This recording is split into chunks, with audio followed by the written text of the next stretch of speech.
श्री गणेशाय नमः। और बंधुओं, कैसे हैं? आनंद से होंगे। भगवान आपका दिन अच्छा बिताए, आपके ऊपर ईश्वर कृपा बनाए रखें। एक बार फिर हम आपकी सेवा में उपस्थित हैं।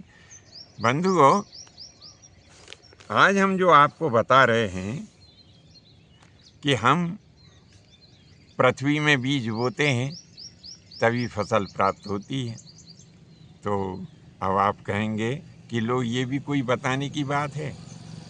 अरे, हमें मालूम है कि हम पृथ्वी में बीज बोएंगे तभी तो फसल प्राप्त होगी। और बहुत सारे किसान बंधु भी हमारे इस भाग को देख रहे होंगे, तो वे निश्चित रूप से खेत में जाते हैं, हल द्वारा बीज बोते हैं और फिर फसल प्राप्त करते हैं।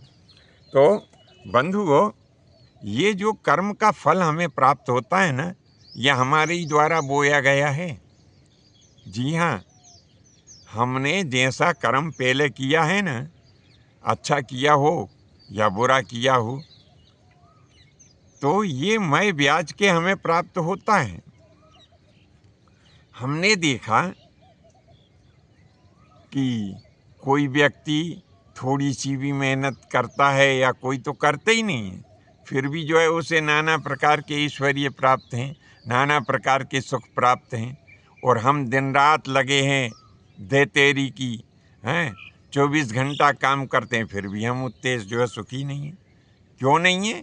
हमने पहले बहुत ज़्यादा दुष्कर्म किए हैं और उन्हीं दुष्कर्मों का जो है दंड हमें इस जीवन में भोगने को प्राप्त हो जाता है।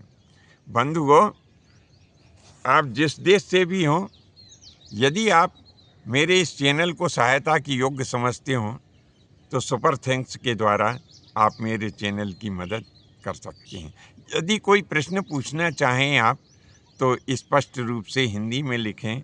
जन्म कुंडली के संबंध में आप कोई बात पूछना चाहते हैं तो आप अपना बर्थ पैलेस और जो है बर्थ पैलेस कौन सा है और जन्म का सन, तारीख और महीना, ये सब जो है स्पष्ट रूप से लिखें, तो मैं आपको निश्चित रूप से उत्तर देने की कोशिश करूँगा।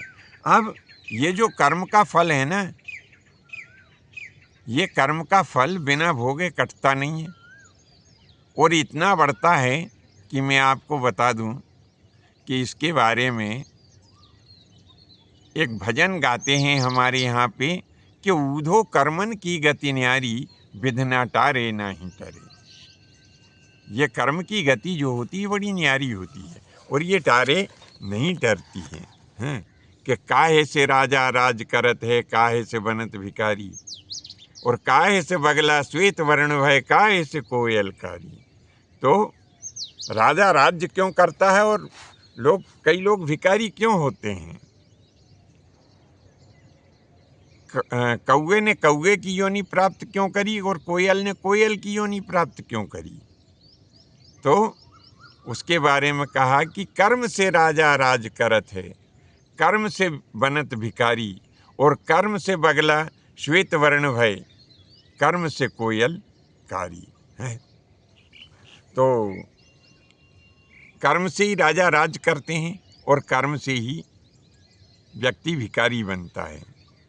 कर्म से ही जो बगुला श्वेत वर्ण का है और कर्म से ही कोयल काली है, कर्म से ही कौआ बन जाता है।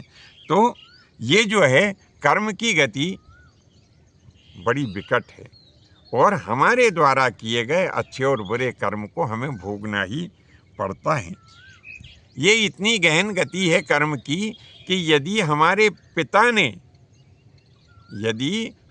पिता ने भी कोई अशुभ कर्म कर दिया, जी हाँ, तो उसका फल भी हमें भोगना पड़ेगा।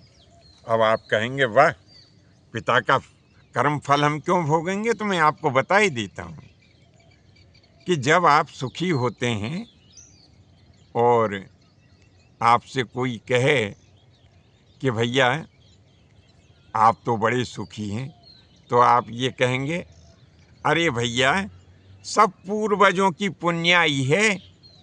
तो जब पूर्वजों की पुण्याई तुम्हें पूर्ति है, पूर्वजों की पुण्याई तुम्हें सफलीभूत होती है, तो पूर्वजों का किया गया दुष्कर्म भी तुम्हें उसका शेष अंश भोगना पड़ता है।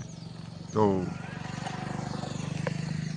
अपने पूर्वजों के किए गए पाप अंश को पुत्र पुत्री नाती और पोते ये सभी भोगते हैं। इसीलिए बंधुओं, जहाँ तक हो सके अच्छे कर्म करें, लोगों से मिलके रहें, प्रसन्न रहें, दान पुण्य करें, तीर्थ यात्रा करें, परोपकार के कार्य करें। आज के लिए बस इतना ही। शेष अगले भाग में नए विषय के साथ उपस्थित होंगे।